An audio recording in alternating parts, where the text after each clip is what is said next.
Okay. இந்த project எதுக்குன்னா, shipping and logistic company use பண்றவங்க.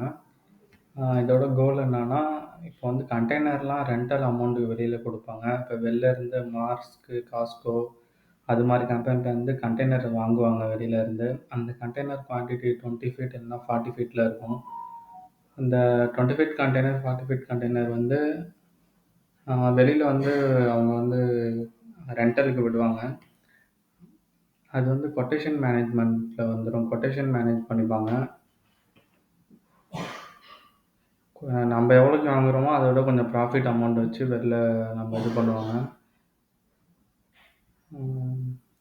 அதுக்கான கொட்டேஷன் மேனேஜ்மென்ட், கஸ்டமர் டீட்டெயில்ஸ், அப்புறம் இன்வாய்ஸ் மேனேஜ்மென்ட்லாம் இந்த மெனுல ஆட் பண்ணுவோம். அப்புறம் வந்து எவ்வளோ ப்ராஃபிட் லாஸ் ஆயிருக்கு, profit loss report, current month income, previous month income, அப்புறம் கஸ்டமர் டீட்டெயில்ஸ் எல்லாமே இந்த மெனுல இருக்கு. அப்புறம் நான் அதான் இப்போ டெமோ காட்டப் போறேன். இப்போ இது மாஸ்டர்னு இருக்கிறதுல வந்து இந்த மாஸ்டரோட கஸ்டமர் டீட்டெயில்ஸு, அதுக்கப்புறம் அந்த நம்ம என்ன கரன்சில வந்து இன்வாய்ஸ் போடுவோம், அந்த கரன்சி யூஎஸ்டியா, பிரிட்டிஷ் கரன்சியா, யூரோப்பா, இந்தியன் ரூபியான்னு ஆட் பண்ணிருவோம். அப்புறம் எந்த வெசல்ல வந்து நம்ம கண்டெய்னர் கொண்டு போறோம், அந்த மாரி சொல்லி ஆட் பண்ணிருவோம். அப்புறம் எந்த போர்ட்லேருந்து எந்த போர்ட்டுக்கு போகுது, அந்த மாதிரி. அப்புறம் கண்டெய்னர் குவான்டிட்டி, இது கண்டெய்னர் எவ்வளோ 20 ஜிபி, 40 ஜிபினா 20 ஃபீட் கண்டெய்னர், 40 ஃபீட் கண்டெய்னர் அந்த மாதிரி.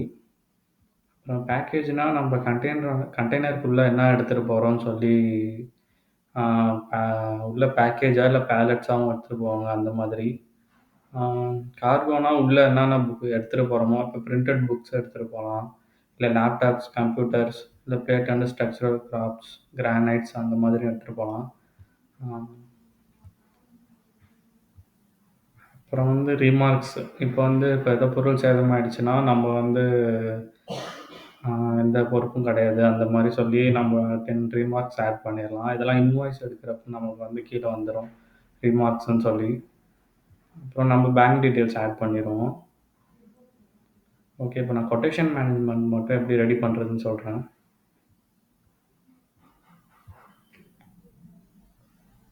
நான் ஏற்கனவே ஒண்ணு ஆட் பண்ணியிருக்கேன். ஏற்கனவே ஆட் பண்ணதெல்லாம் அதில லிஸ்ட் ஆயிடும். அது முன்ன நான் கிளிக் பண்ணி இப்போ நான் ஷோ பண்றேன். இப்போ ஒரு கொட்டேஷன் நமக்கு ஆட் பண்ணியிருக்கோம். இந்த பையிங் நம்பர் 1ன்னு போட்டு வேலிட் ஃப்ரம் வேலிட் டூ போட்டிருக்கோம். போர்ட் வந்து சிங்கப்பூர் போர்ட்லேருந்து சட்டோகிராம் போர்ட், ரோட்டர்டாம் அங்க டெலிவரி ஹாம்பர்க் டெலிவரி பண்றோம்ன்னு சொல்லி போட்டிருக்கோம். இந்த மாதிரி ஒரு கொட்டேஷன் நான் ஆட் பண்ணி வச்சிருக்கேன். இது வேலிட் வந்து 7/10லேருந்து 10/10 வரையும் தான். இப்போ வந்து இந்த பையிங் போட்டு ஆட் பண்ணிட்டேன். இப்போ இதோட செல்லிங் கொட்டேஷன் ஆட் பண்ணணும். ஏற்கனவே நான் ஒண்ணு ஆட் பண்ணியிருக்கேன். அத உங்களுக்கு லிஸ்ட் பண்றேன். இப்ப இந்த கொட்டேஷன் ஏற்கனவே ஆட் பண்ணத நான் லிஸ்ட் பண்ணியிருக்கேன். இப்போ வந்து பையிங் ரேட் நம்ம ரூ. 300க்கு வெளில இருந்து வாங்கியிருப்போம் இந்த கண்டெய்னர. ஆனா செல்லிங் ரேட் வந்து ரூ. 500க்கு குடுப்போம். டோட்டல் டிஃபரன்ஸ் வந்து 200ன்னு ஷோ ஆயிடும். ஆ இப்ப அத வந்து நம்ம அப்ரூவ் பண்ணுவோம். வேணும்னா நம்ம அப்ரூவ் பண்ணிக்கலாம். இல்லன்னா நம்ம அப்படியே அப்ரூவல்லே லிஸ்ட் ஆயிட்டு இருக்கும். அதுக்கப்புறம் இது வந்து புக்கிங் கொட்டேஷன் ரெடி பண்ணுவோம். ஆ புக்கிங் கொட்டேஷன் வந்து ஏற்கனவே நான் ஒண்ணு ஆட் பண்ணியிருக்கேன். அத காட்டுறேன். இப்போ புக்கிங் கொட்டேஷன் வந்து 23003 இது வந்து யூனிக் நம்பரா ஜெனரேட் ஆகிட்டே இருக்கும். புதுசா ஒரு கொட்டேஷன வச்சுட்டு நம்ம புக்கிங் போடுறப்போ 23001, 2, 3, 4, 5 இந்த மாரி ஆட் ஆகிட்டே இருக்கும். ஆ இப்போ புக்கிங் கொட்டேஷன் ஆட் பண்ணிட்டேன். சார்ஜஸும் ஆட் பண்ணிட்டேன். 20 ஃபீட் கண்டெய்னர் நம்ம 1 தான் கொண்டு போறோம். அதனால 20 ஃபீட் கண்டெய்னர் குவான்டிட்டி 1ன்னு சொல்லி ஆட் பண்ணியிருக்கேன். இத ஆட் பண்ணிட்டு லாஸ்ட்டா அது ஒரு கொட்டேஷன் மாரி ரெடி ஆயிடும் நமக்கு. எந்த வெசல்ல போகுது அப்படின்னு சொல்லிட்டு. இப்ப நம்ம இதுக்கு தான் இன்வாய்ஸ் போட போறோம். இப்ப இந்த ஷிப்பிங் இன்ஸ்ட்ரக்ஷன் அதுக்கு முன்னாடி ஒரு மெனு இருக்கு. அத பார்த்துரலாம். இப்ப ஷிப்பிங் இன்ஸ்ட்ரக்ஷன்ல போயிட்டு நான் 23003 போட்டேன்னா, இப்ப நம்ம shipper address, consign address, notify party, also notify பார்ட்டிலாம் எங்க போகணும்னு சொல்லி அதெல்லாம் நம்ம இந்த மெனுல ஆட் பண்ணிக்கலாம். ஆட் பண்ணிட்டு சேவ் குடுத்தீங்கன்னா, நம்ப இன்வாய்ஸ்க்கு வந்துரும். எல்லாம் அந்த புக்கிங் நம்பர் பேஸ் பண்ணி சேவ் ஆயிடும். நம்ம இந்த புக்கிங் நம்பர் வச்சு தான் மேல வந்து பையிங்கும், அப்புறம் செல்லிங் கொட்டேஷன் அதெல்லாம் ஆட் பண்ணியிருப்போம். அததான் நம்ம புக்கிங்ல வந்து போடுவோம். இப்போ வந்து இந்த புக்கிங் நம்பருக்கு இன்வாய்ஸ் ரெடி பண்ணுவோம். இப்போ இந்த மாதிரி இன்வாய்ஸ் ரெடி பண்ணிடுவோம். இன்வாய்ஸ் ரெடி பண்ணோடனே 23003ங்கிற புக்கிங் நம்பருக்கு போட்டோன்னே இதெல்லாம் வர மாதிரி செட் பண்ணி வச்சுருக்கோம். இதில் டூ அட்ரஸ்ஸு, அதுக்கப்புறம் இந்த அட்ரஸ்ஸு, அப்புறம் எங்கே டெஸ்டினேஷன், ஷிப்பர், ஏஜென்ட் அது எல்லாமே இதில் ஆட் ஆகிருக்கும். கன்சைன், நோட்டிஃபை பார்ட்டி யாருன்ட்டு. கண்டெய்னர் குவான்டிட்டி எத்தனைன்னு சொல்லியிருக்கோம். இது கீழே வந்து ஒரு சார்ஜஸ் ஆட் பண்ணியிருக்கோம். இது யூஎஸ்டி கால்குலேஷனுங்கிறதுனால அமௌண்ட்டை நாங்கள் இங்கே கொடுப்போம். இப்போ யூஎஸ்டி $5 வேணும்னா 500 இன்ட்டு நம்ம நம்பர் ஆஃப் கண்டெய்னர்ஸோட மல்டிப்ளை ஆகி இந்த 500ன்னு வந்துடும். இப்போ நான் வந்து பிரிட்டிஷ் கரன்சியில் ஒரு சார்ஜ் ஆட் பண்ணுறேன்னா, எக்ஸாம்பிளுக்கு நான் வந்து ஒரிஜினல் டாக்குமெண்டேஷன் ஃபீஸ்னு ஆட் பண்ணுறேன். இப்போ நான் பிரிட்டிஷ் கரன்சியில் ஆட் பண்ணுறேன்.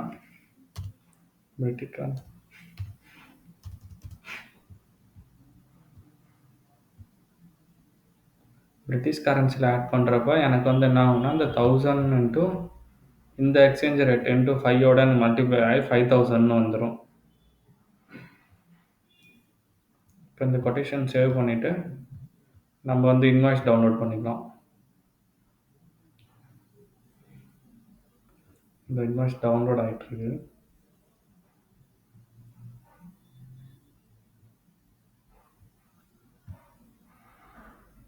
இப்போ இன்வாய்ஸ் டவுன்லோட் ஆனோடனே நமக்கு இந்த மாதிரி வந்துடும். இப்போ நம்ம எங்கே அனுப்புகிறோம், எவ்வளோ யூஎஸ்டி டாலரு, இப்போ எவ்வளோ அமௌண்ட்டு, அந்த மாதிரி சொல்லி வந்துடும். எங்கே நம்ம கொண்டு போகிறோம், ஷிப்பர் யார், கன்சைன் யார், நோட்டிஃபை பார்ட்டி யார், அந்த மாதிரி கொண்டு வந்துடும்.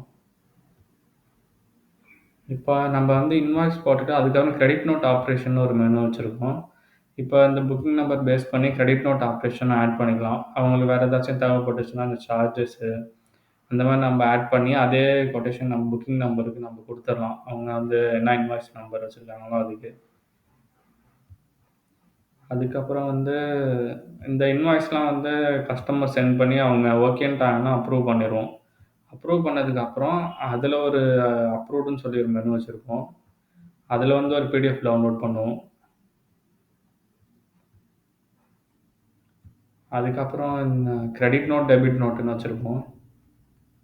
எவ்வளோ கிரெடிட் நோட் கொடுக்குறோம், நமக்கு எவ்வளோ வந்திருக்குன்னு சொல்லிட்டு. அப்புறம் ஓவரால் ரிப்போர்ட் வந்து ஜாப் என்கொயரின்னு ஒரு மெனு வச்சுருப்போம். அதில் வந்து இன்வாய்ஸும் டெபிட் நோட்டும் வந்து நம்ம இன்கம் டோட்டல் நமக்கு எவ்வளோ வந்திருக்கோ சொல்லி அந்த யூஎஸ்டி டாலரில் இருக்கும். 4 மெனு பேஸ் பண்ணி வச்சுருக்கேன். அது கிரெடிட் நோட் ஆப்ரேஷன், கிரெடிட் நோட்டுங்கிறது எக்ஸ்பென்ஸ் டோட்டல். இது நம்ம செலவு பண்ணது. இப்போ நம்ம இது ப்ராஃபிட்டா இல்லையான்னு பார்த்தா நமக்கு இது லாஸில் இருக்குப்பா. ஏன்னா நம்ம வந்து credit note operation, credit note நம்ம வந்து வெளில வந்து $7,200 செலவு பண்ணியிருக்கோம். நான் இப்போ இன்வாய்ஸ் டெபிட் நோட் வந்து நம்ம இன்கம் டோட்டல் வந்து $2,400 தான் வந்திருக்கணும். இன்னும் வர வேண்டியது இருக்குது. அதனால வந்து இது இந்த மாதிரி காட்டுது.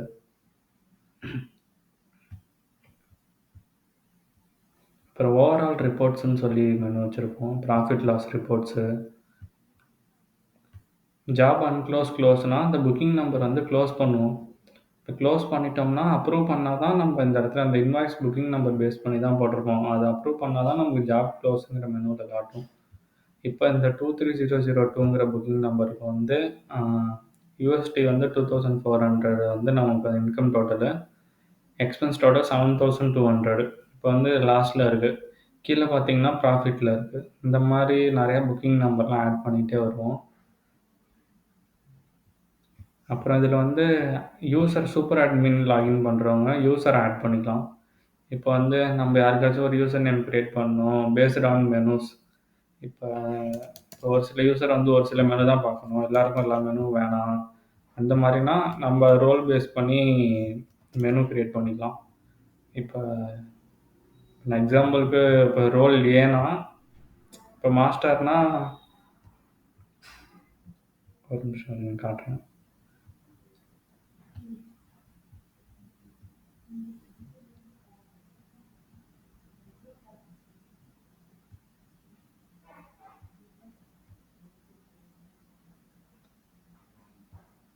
இப்போ ரோல் ஏங்கிறவங்களுக்கு மாஸ்டர்னால் அந்த மாஸ்டர் மெனு. இதில் வந்து என்ன ஆட் பண்ணோம்னா கஸ்டமர் டீட்டெயில்ஸு, என்ன கரன்சி, அதுக்கப்புறம் என்ன சார்ஜஸ்ஸு, போர்ட்டு, அப்புறம் கண்டெய்னர் இதெல்லாம் ஆட் பண்ணுவோம். அப்புறம் எக்ஸ்போர்ட்ஸில் வந்து எல்லாமே வந்துடும். சேல்ஸு, அந்த கொட்டேஷன், ஷிப்பிங் இன்ஸ்ட்ரக்ஷன், இன்வாய்ஸ் எல்லாமே வரும். அப்புறம் டாக்குமெண்ட் அட்டாச்மெண்ட் வரும். இப்போ டாக்குமெண்ட் அட்டாச்மெண்ட் ஒரு மெனு எதுக்குன்னா, நம்ம வந்து இன்வாய்ஸ் அப்ரூவ் ஆன பிடிஎஃப்லாம் டவுன்லோட் பண்ணுவோம். இப்போ டவுன்லோட் பண்ணதெல்லாம் பேஸ்ட் ஆன் புக்கிங் நம்பர் நம்ம என்னென்ன பிடிஎஃப் வந்து டவுன்லோட் பண்ணியிருக்கோம் அப்படின்னு சொல்லி பேக்கப் ஒண்ணு இருக்கும். நம்ம சிஸ்டம்ல பேக்கப் மாரி வச்சிருப்போம். அதெல்லாம் அதில எடுத்து பார்த்துக்கலாம். Based on booking number. Okay.